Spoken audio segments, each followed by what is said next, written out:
The Denver Nuggets get the win versus the Atlanta Hawks, who were, I'm not going to lie to you, pretty sad. But the Nuggets have a really good shot at the 1 seed. What's it going to take to get there?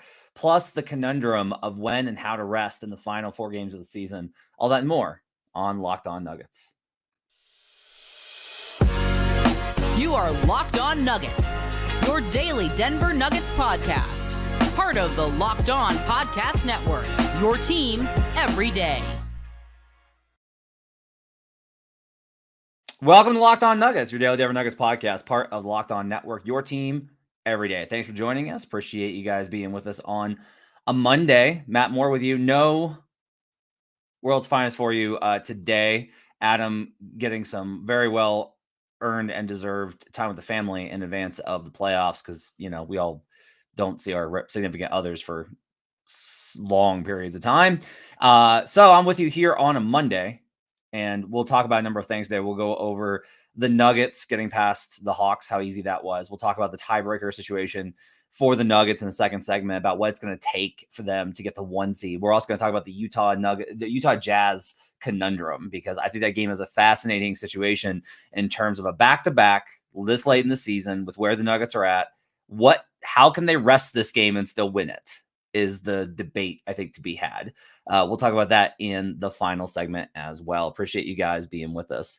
Today's show is brought to you by Prize Picks, the easiest and most exciting way to play daily fantasy sports. Go to prizepicks.com/LockedOnNBA and use code all lowercase LockedOnNBA for a first deposit match up to $100. Prize Picks is daily fantasy made easy. My name is Matt Moore. I'm the senior NBA writer for the Action Network, here solo with you on a Monday, as we'll talk about this game very briefly. First segment is going to be short. And the reason it's going to be short, I would love to tell you all the Nuggets played really well on Saturday. Jamal Murray returns versus the Atlanta Hawks. Aaron Gordon sits. Jamal Murray in his return, 16 points, 6 of 11 shooting, 6 assists. I thought he looked really good. I genuinely did. He had 3 turnovers. Jamal was like, I played all right. After the game, he was just like, I played fine. Yoke only goes for 30 minutes and 40 seconds, so he goes under 31 minutes. 19 points, 14 rebounds, 11 assists, 2 steals for Joker, and a plus 19. They also get 24 points from Kentavious Caldwell-Pope, who is shooting the lights out. Ben Durando for the Denver Post has a story on that. You should go check it out. It's just KCP did not shoot as well for a lot of the season as he did last season. And now he's shooting better than last season. And that's going to be terrifying for opponents. Like, his shot is so pure and there is no hesitation. He is into the rhythm on all of his shots is very good. Like KCP, I think in large part because he's missed so few games, he feels very much in rhythm with Joker in particular, where like he just understands how to run so much. Like the catch up that a lot of the guys did in the 2 years they spent with Joker, like Aaron wasn't as good with Joker his first year and then was better in the second and then was like elite the third. I think you're seeing the same kind of thing with KCP where he's catching up because he's absolutely just shooting the lights out. That's it. This was not a real basketball game. I know you guys are probably tired of me saying that stuff, but I wasn't the only one. There were other members of the media group that were just like, what was that game? What was that? The Hawks were the most dispirited team I have seen at Ball Arena this season. Now, I have seen a lot of games at Ball, and before it was Ball at Pepsi, where the team just didn't have it because it's altitude, and oftentimes it's a back-to-back. Hawks on an East Coast road trip, that's always difficult, right? I see a lot of these games. Like, I watch so much basketball, there's just a lot of nights where I'm like, yeah, they don't have it. Honestly, doing the MVP stuff, and I'll talk about that tomorrow. By the way, I have a giant article that's the definitive case for Nikola Jokic. This year's edition is up over at actionnetwork.com. Just go to the NBA tab, and you can find that. We'll talk about it tomorrow's show with Swipa. But like going through that, it's one of the things that makes MVP, like watching these clips, difficult is there's a lot of games where I'm just like, yeah, this team, like the opponent just didn't have it that night. Or on like Joker's end where I'm just like, oh yeah, they missed this shot that should have been an assist because they just didn't have it. This was not that. Like the Hawks just look like they've given up on life. And the Brooklyn Nets are the only team really in that boat right now where I can really look at them and just be like, man, they just have no spirit. I'm fond of that whole saying of like the spirit was willing, but the body was unable. The body was unable for the Hawks, and the spirit was also unwilling for the Hawks. Like they were just completely out of it, and he was a breeze. Quite honestly, Joker didn't need to play 30-40 in this game. Now, they're trying to win the 1 seed, and I think, I'll say this too, I think there's a lot of pride with Joker with he wants to get back. I think it bothered him how many games he missed last year, right? Because he missed like 16 games last year. I think that bothered him. And I think he's very proud of the fact that he's going to have played much closer to 82 this season. And now he's like, I just want to keep going. Now, there will come a time when Joker probably doesn't need to be doing this. Like, just straight up, they did not need Joker for 30 minutes and 40 seconds last night. They just didn't need it. They won this game by 32 points, and he was a plus 19, which kind of tells you they probably could have handled things in a little bit less. But the problem always is like what you don't want is you pull him early, and then the other team comes back, and now he's been sitting, and then he has to come back in. So I understand some of this, but I also think that they are being not they. I think Joker in particular is being a little bit stubborn with this kind of stuff of how much he's playing. And if you want to say, well, that's on Malone for playing him too much, it is, but these things are always in concert. It's like the medical staff and the superstar and the coach, and they all have to kind of agree on these things in order for them to be on the same page. And I just think the Joker's like, I want to play, I want to play, I want to play, which is why I'm really glad that Aaron Gordon took off in this game. Also notable. So like, don't consider this to be me being like overly alarmist. I'm not like, there's no reason to panic. This is not like a big deal. Reggie Jackson was like super sick to the point where he was wearing a COVID mask on the sideline before he checked in. Like, he wore a mask while with his teammates and sitting separate from them on the bench, took it off, played awesome because it's the Hawks. And he also just played really well, then goes back and puts the mask back on. And if you're like, Matt, I don't care about Reggie Jackson if he's sick, I'm not going to worry about Reggie Jackson. That's not what I'm worried about. I'm more worried about the fact that, they have to live in the same locker room and they travel on the same airplane in 2 days a day. So like today, actually. So like this, I have a small bit of like, boy, they better not get sick. Like Malone joked. I asked Malone how sick Reggie was, and he was like, I didn't think he was going to play. He's like, if you notice, I didn't dab him up a lot, gave him some elbows, like half joking, half serious. That's kind of an issue there. I think I would just be on the lookout for in case guys are not feeling real question. By the way, last segment after we go over the Utah conundrum, I'm going to talk about, yes, it is a conundrum. Thank you, Brian Kuntz, in the chat segment here on youtube.com/LockedOnNuggets. I'll also get to some questions. I asked you guys for questions, so we'll get on some of those questions answered here on the show. On the other side, I'll go over the tiebreaker situation for the 1 seed, what it's going to take for Denver to capture home court throughout the playoffs. Does that matter? Does it not? How do they manage that? All that and more up next here on Locked On Nuggets.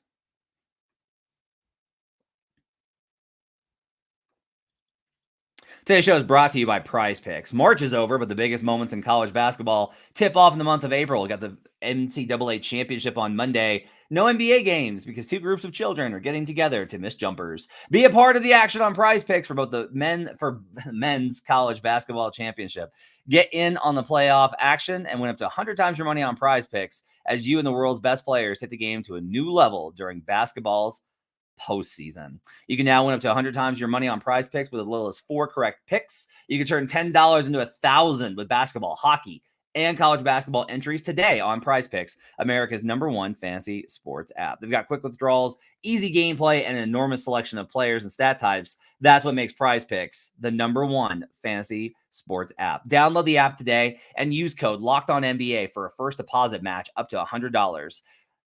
That's locked on code Locked On NBA for a first deposit match up to $100 on the Prize Picks app. Prize Picks. Pick more, pick less. It's that easy. We'll be right back on Locked On Nuggets.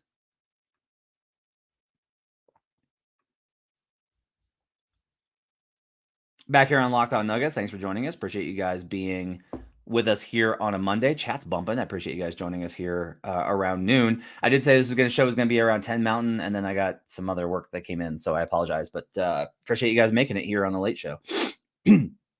I'm going to get to a few questions here in the chat. Ted says, hot question. How's the vibes in the press room? Is there confidence with the local media that the Nuggets have it this year? I don't think that they had to build that. I think that's pretty much been there. For as much grief as Ryan Blackburn, for example, who's at every game, gets, Ryan's been pretty confident in their ability to win the title. All of the DNVR guys, very confident they can win the title. Altitude, very confident they can win the title. Or I don't know that can is the right word. Going, I think is a better word, going to. There's nobody in the media room I really know of that I talk to. And there's a lot of folks in there. There's nobody in the media room that I really look at that is like, boy, I don't know. Like there seems to be a high level of confidence across the board in what Denver's able to do. There are some that I think agree with me that like, hey, this is probably going to be harder than last year, but I was told that I'm making too much of that. So we'll see. We'll see what happens as that gets further. Let's talk about the 1 seed. All right. So the Wolves get the win last night over the no LeBron, he was sick. No Anthony Davis, he got hurt in the first quarter with an eye injury. Los Angeles Lakers. So the Timberwolves are at 54-24. The Nuggets are at 54-24. They're tied in the loss column. As always, the only thing that matters is the loss column. You can make up wins, you can't make up losses. Oklahoma City is 1 game behind at 53-25. We'll talk about in the last segment the Utah problem that's presented. So the Nuggets have a back-to-back Tuesday, Wednesday versus the Utah Jazz and the big one at home versus the Wolves, the last major game of the season. They close with the Spurs and the Grizzlies. I will talk a little bit in the next segment as well about kind of how to approach these different types of things, but let's go through some of these scenarios a little bit right now. The Wolves have tiebreaker head-to-head over the Nuggets, thanks to they even if the Nuggets win tomorrow, it's 2-2, and the Wolves have clinched division tiebreaker. This is where the loss to the Jazz and the Thunder really hurt. That's why the Wolves wind up getting that tiebreaker. So they've got advantage, okay? The Thunder have 3-1 head-to-head tiebreaker over Denver. What's interesting here is like how big of a game Wednesday night is. Let's pencil in a win for the Utah game. Let's just pencil that in because Utah has nothing to play for and they're banged up. And I don't know that tanking is the word for Utah necessarily, but they're not, that team is not going for it. They're not trying to win every game. They're not trying to play spoiler. Denver's had some problems in Utah, as I'm sure you're all aware. Let's say they get that win though. If they win the Wolves game, they'll be up 1 in the loss column, right? So Minnesota drops back 1. OKC still there, can't catch. If the Nuggets win out, they're the 1. They control destiny. The way that I've you phrase this is the Wolves and Nuggets share mutual control of destiny, where they play each other. Whoever wins that game, they will maintain control of destiny, which means that if the Nuggets win out, if they go 4-0 this week, that's it. They're the 1 seed. There is no way that they are not the 1 seed. There's no scenario in which they are not the 1 seed if they go 4-0. If they lose 1 game, but they beat the Wolves, they are still probably not going to be 1 because they move it. And not only are they not going to be 1, there's a very good chance they might wind up being 3rd. If the Thunder win out and the Nuggets win 1, then and the Thunder lose 1, I'm sorry. If the Thunder win out and the Nuggets lose 1 game, regardless of what game that is, then Denver slides to 3 because OKC will finish out, assuming the Wolves win the rest of their games as well. They have a harder schedule, pretty notably. So this is very, very, very close. It's why Wednesday is like an interesting one where Jamal's back. Jokic is still in. AG, I think, probably plays. If they're not sick, I think everybody plays on Wednesday, which brings the question of who do you want to play on Tuesday? Now, I asked Jamal, I was like, I assume that you won't play on the back-to-back. I was like, but do you have any idea of like what your status is going to be for that game? And Jamal said, how would I know? And, you know, it's fine that we want to play this cute little game of players don't have any say in whether they play or not. It's not that they have complete say, but like if Jamal was like, I'm playing, the medical staff would be like, you really probably should. I'm playing. Okay. That's more how that goes. Which is not to say that like Jamal should play. If the medical staff tells him, hey, we don't think it's good, like based off of the examination, you probably shouldn't play. Jamal should take that very seriously and be like, yeah, I'm going to take the advice of my medical staff. That's like how this should work. Okay. But what I think is interesting here is, okay, it's a short flight to Utah. Obviously you can make that drive in 8 hours from where I'm at. It's not hard to get there. It's a short flight. Altitude's not a problem because Denver operates in altitude. So that's not an issue. But what I do think is kind of interesting here is just like, do you want them on the plane there and back? because you still have to travel takes a toll. And we've seen this over and over again. It's more of the cumulative travel across the season. I do think there's value. This is the Utah conundrum that I was talking about. Do you commit resources to winning that game? Do you make sure that you win that game? Do you try and go halfway? That's hard to do, quite honestly, because the cost of the Utah thing is, let's say that you're not going to send Jamal because he's just coming back. He's on minutes restriction, by the way. Malone said that. He's on a 20 to 30, 25 minute restriction. So Jamal's on a minute restriction. Probably he doesn't go. Then, thank you, StreamYard, for the thumbs up emoji. On youtube.com/LockedOnNuggets. Let's say you keep AG home because you're just let's not risk AG coming back and make him come back off the injury absence and play the back-to-back. So Joker goes with KCP and MPJ and the rest of the starters, and the rest of the team. Okay. And let's say that you lose when Denver's record without one of the starters is very good versus teams under 500. They should absolutely win the game if Joker plays. I would put their odds at 70% to win that game if Joker alone plays that game, as long as one of the other starters is with him. 2, and it's 85. They should win that game. But do you rest Joker instead? Do you try and get by without Joker and Jamal? Do you keep Joker and Jamal home? Don't even get them on the plane. I don't think you want to put AG coming back off of injury this close to the season in a back-to-back. Okay? Do you send MPJ and KCP and the bench? This is where the conundrum, I think, really gets into, is if you are trying to rest up to make sure that you're not playing guys on the second night of a back-to-back, also a second night of a back-to-back in a huge must-win game, you have to find a way to win the Utah game, but not overexert yourself at the same time. And that, I think, is difficult. That's the problem with this, is the ideal situation, if you're we have to win, if it was just we got to win the Minnesota game no matter what, then you would just be let's not send anybody. Send the bench, start all the bench, play Jay Huff, play Pickett, etc. Jay Huff, awesome dunk the other night, by the way. Let's do that. Who cares about this game? And then we'll win the Wolves game. But because of the tiebreaker situation, they can't afford to lose the Utah game. The answer to this is probably going to be that they're going to send everybody but Jamal. That's what I would anticipate, is everybody but Jamal goes, or everybody but Jamal and Aaron go. And that's more than enough to beat the Jazz. If it's just Joker, KCP, Jamal, and Aaron and Jamal sit out, sorry, Jokic, KCP, and MPJ. If Jamal and Aaron stay home, that's more than enough to beat the Jazz. And then you have these guys on a back-to-back. Now, this again gets into what I've been kind of talking about, which is I continue to believe that the best thing for the Nuggets is to prioritize health over everything. If this were my call, which I'll have a chuckle at how hilarious it'd be that I get to make any sort of serious basketball decision.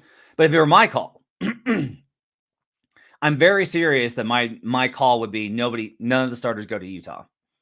It is DeAndre starting with Reggie and Peyton and Christian Brown and Justin Holiday, and we're playing all bench guys. And if we get the win, great. And if we don't, there's a pretty good chance OKC drops another one with their schedule, which means you can get the 2 seed. And I will also kind of mention this. The Lakers' loss last night combined with the Kings' win makes it pretty likely that the Lakers are going to finish 9th, which means they can't finish 7th. And if they can't finish 7th, they can't get to the 2 seed. Now, those of you are probably wondering, Matt, they've destroyed the Lakers. Why wouldn't they want that matchup? Wouldn't it be better to let the Lakers beat up on the other side when they've made these runs and still win a lot of these games versus the other teams? Get the Lakers on the other side of the bracket, because if you get the Lakers in the conference finals, you're good. You know you can beat that team. As long as you're healthy, you know you can beat the Lakers. But why get them early? Why deal with that? Because these games have been close. I don't think you should duck the Lakers by any means. But if you were to just rest the Utah game and basically say, que sera, whatever will be, will be. We'll deal with the consequences. You could still wind up getting the 1 seed if Minnesota loses another. If Minnesota goes 2-2 and you beat the Wolves, If they lose another game, you still get the 1. You focus on the Wolves game, you win the Wolves game, and then you worry about the rest of it another time. I think 2 seed's perfect because guess who you avoid in the 2 seed? This is who you will not play in the 2 seed based off of what I see with the standings and tiebreakers right now. If you get the 2 seed, you have home court throughout every round except the conference finals. If the Wolves make it, which is a big question, you avoid the Lakers, the Clippers, and the Mavericks. Now, that means guess what? You're probably going to get the Suns in your bracket, and that's going to be tough. Spoiler, you're going to have to play good teams in the playoffs. But you avoid the Clippers, the hottest team in the West, and the Mavericks. And I don't know if you want to avoid the Lakers, but you don't have to worry about the Lakers until conference finals. You let them beat up on the other side, a team that you know you can beat. That to me is like an actually pretty ideal situation. And you won't face the Wolves until the top spot either. Here's another little bit of stuff here. The 3-way tiebreaker with the Thunder is relevant here, where if the Nuggets lose to the Wolves, especially if they lose to the Jazz and the Wolves, there is a very, very, very small chance that the Nuggets are not the 3 seed. They're probably going to be 3rd. So that's part of the equation that we got to kind of break down. Up next, to wrap up, I'm going to get some of your questions. We'll talk about what you've asked me on the mailbag of what's going on. If you're in the chat, hit us with some questions for what you guys want to know. And we'll wrap up here on a gameless Monday here on Locked On Nuggets.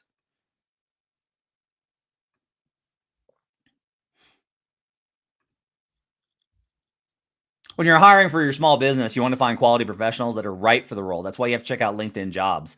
LinkedIn Jobs has the tools to help find the right professionals for your team faster and for free. LinkedIn isn't just another job board. They've got a vast network of more than 1 billion professionals, which makes it the best place to hire. It gives you access to professionals you can't find anywhere else. LinkedIn does all that while making the process easy and intuitive. Hiring is easy when you have that many quality candidates. So easy, in fact, that 86% of small businesses get a qualified candidate within 24 hours. This is a really big deal. This is a really big deal when you're hiring. The process is often so random, and I've talked about that with both hiring managers and with candidates. I always try and tell this with folks that are trying to get jobs. I'm like, you have to understand how random the hiring process can be. But that's what's great about LinkedIn Jobs. It takes that randomness out. So you're actually going to get the candidates you want to talk to. And that means you're not wasting your or their time. And that's very important, I think, for both sides.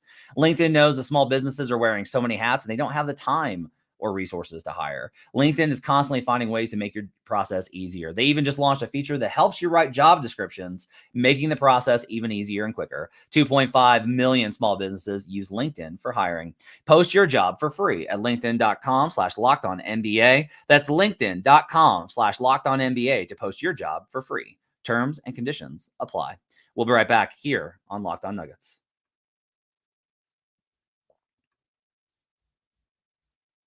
Final segment here on Locked On Nuggets. Thanks for joining us and making us part of your day. Appreciate you guys being with us here on a Monday. Matt Moore with you solo. Let's get some questions that I got over on Twitter on the mailbag, and then we'll hit up some in the comment section as well. Zamora, who you should check out their show, by the way. Zamora hit us up and said, are there any more boxes you guys need to see checked before the playoffs start? The answer for me is no, and that goes back to, honestly, probably January is like, I was like, all right, yeah, they're good. When they started would be winning all these games in clutch time versus quality opponents. Now, the problem also here, I think, is like the boxes that I would say I want to see them check, they can't check anymore because they have a losing record versus the top 8 teams in the Western Conference. They have a losing record versus those teams. They are 7-11 without Jamal, or with missing one starter versus teams over 500. Are those like concerns for me? Yeah, like a little bit. And if you go like, well, come on, that's probably not a problem. How good can it be? Last year, they were elite in those situations. They dominated. One starter was out. They still killed teams as long as most of them were available. So that's notable to me. That's why I've been making a big deal out of it, is like, it is different from last year. When I posted the record versus the other top teams in the Western Conference, I got well, Jamal missed a bunch of those games.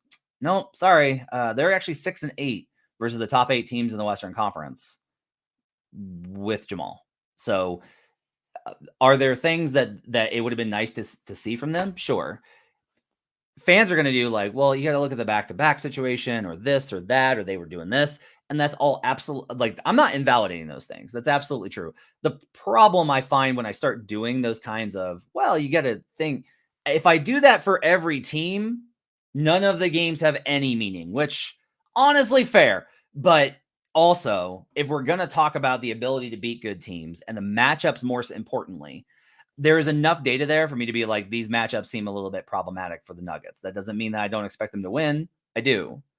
But the answer to your question is no, that I don't need to see anything more. I've seen them play elite defense. I've seen them play elite offense, even if I will say like their top level, they haven't thrown out an offensive fastball like they did last year as often. That's why I think it's going to be very interesting to see in the playoffs. Like, do they come out and just put up a 140 offensive rating in the first half like they did a couple of times? Because that's what I think we all kind of expect. But if that doesn't happen, that poses some interesting questions. But the answer is no. There's nothing more that they can do in these last 4 games. The Minnesota game is not.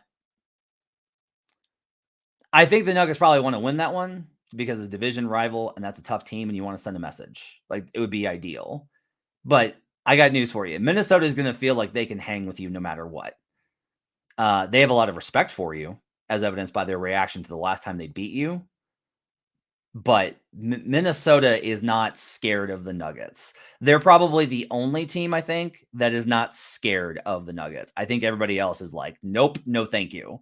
I think the Wolves are like, a lot of respect for them. That's the best team in the league. We want the challenge. That's kind of the difference, I think.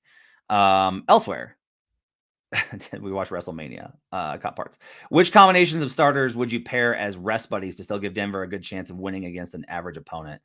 This is what I think is hard, is like, right now, the best players that are playing are Jokic and KCP, maybe MPJ, right? So, like, I think that trifecta can get it done versus Utah, as I mentioned earlier. I think that trifecta can get it done versus San Antonio or Memphis.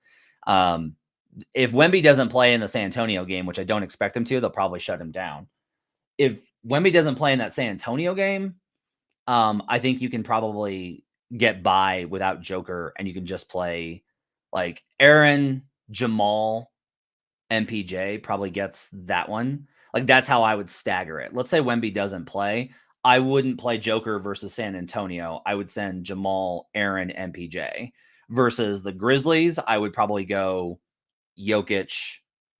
Well, that's the last game of the season. We'll see what the standings are. They may have to win it for one, but that one's like entirely dependent on where they wind up with at the end. Jeff Dillon asked, how much run does Holiday get in the playoffs?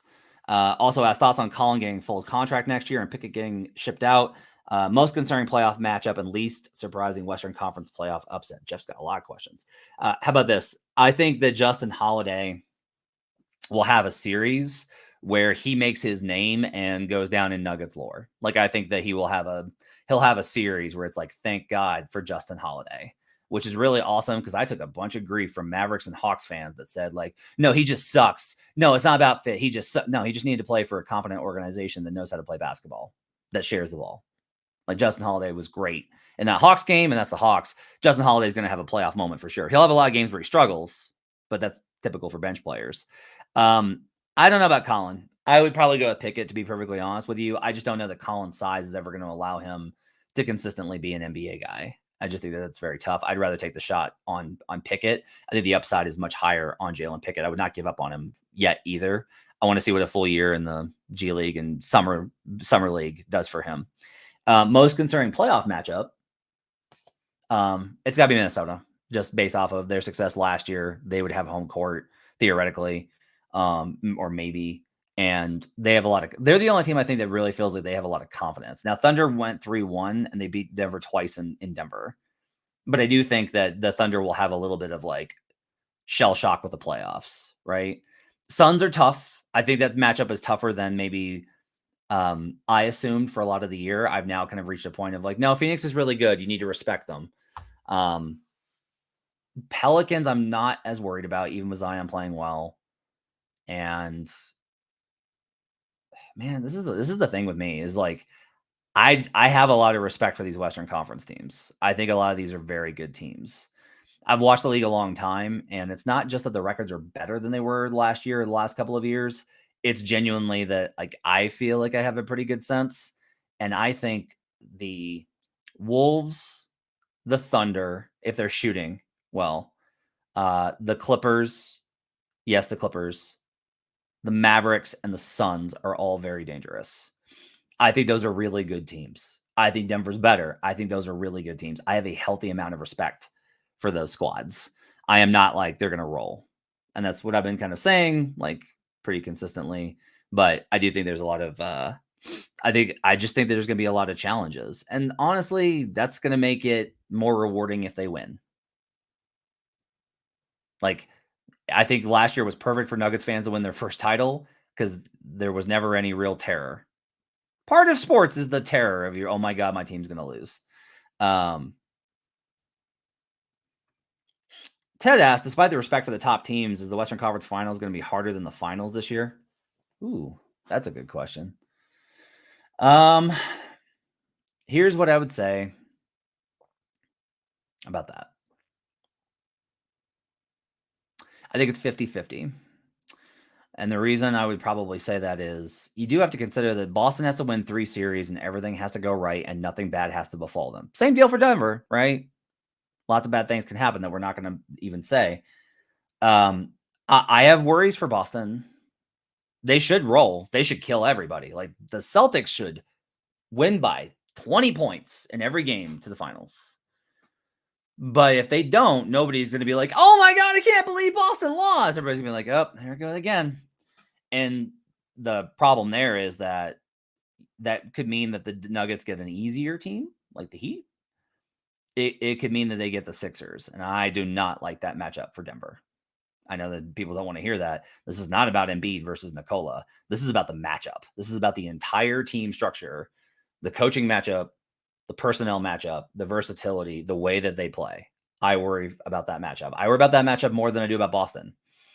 I will pick Denver in 6 over Boston. Like, everybody's healthy. I'm picking Denver in 6. Close it out at home again. That's my pick for Denver over the Celtics. But there's a lot of stuff that can go on. So I think that there's a possibility of it not being that, which could make the Western Conference Finals harder or much, much easier than the finals potentially. Larry asked a similar question. Can you rank Nuggets playoff opponents from least to most favorable matchup? Here's what's weird is like they lost the season series to the Kings. I've said this a lot that I don't pay a lot of attention to how like the individual outcomes. I pay more attention to like what the matchups look like.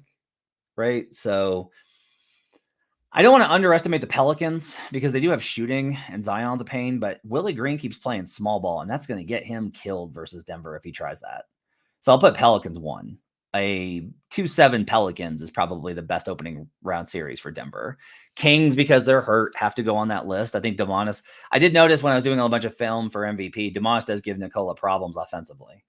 When he's on offense and Nikola's defending. But Kings is probably second, I think there. Third would be the Lakers. No, third. I mean, let's keep the Warriors in contention here. Third would be Warriors. Fourth would be Lakers. Fifth would probably be OKC. Sixth has got to be Phoenix. Seventh toughest would be Dallas. And then eighth would have to be Minnesota. Dallas is just a pain because the thing with Dallas is that a lot of the stuff that I consider important, like tactical matchups, don't matter. Oh, you defended Udoka really well. Yeah, he has a step back 30-footer. Oh, you play great defense in containing Kyrie Irving off the pick and roll. Oh, he made a ridiculous one-handed layup spinning 360. Like, they negate a lot of that, and they shoot a ton, and they have really great rim pressure. Their defense is better. Brian Coos is talking about their defense. Mavs defense is actually better. This is really funny because on Sunday, a lot of my group chats are about who do you like in the West if it's not Denver? And I was like, maybe it's Phoenix. I was like, hey, they're 9th in defense and 5th in offense since the All-Star break. And then I looked at Dallas. Yeah, Dallas is 4th in offense and 8th in defense. They're one spot better on both sides than Phoenix since the All-Star break. All of those things I think are worth discussing. Clown Escher wants to know, what does championship equity mean? So what I mean by that is, this is the last thing before we get out of here. It's basically, think of it as like what your percentage chance to win the title is. Okay, everybody has a share of the playoffs as it begins, based off of the probability of you winning. The Nuggets have the most championship equity in that. They have the biggest claim. You should, if you were proportioning out ownership of the title to the various teams, like you get this percentage and you get this percentage and you get this percentage, and then you guys can fight over the rest of it. I would give Denver the highest starting percentage. So if you're a team that beats Denver, guess what? You take over, like you absorb that, and you now have the most championship equity because you just beat Denver. I think that's a lot of the equation that you have to kind of factor in there. All right, guys, I appreciate you guys being with us here on a Monday. Tomorrow is going to be Swipe and Gripe. Swipe and I are going to talk about the MVP article I did about Nikola's case for MVP. We'll get into the weeds on that. Plus, we'll preview the game versus the Utah Jazz. All that and more tomorrow on the show. Thanks for being with us. Make sure to rate, review, and subscribe. We'll see you guys next time on Locked On Nuggets.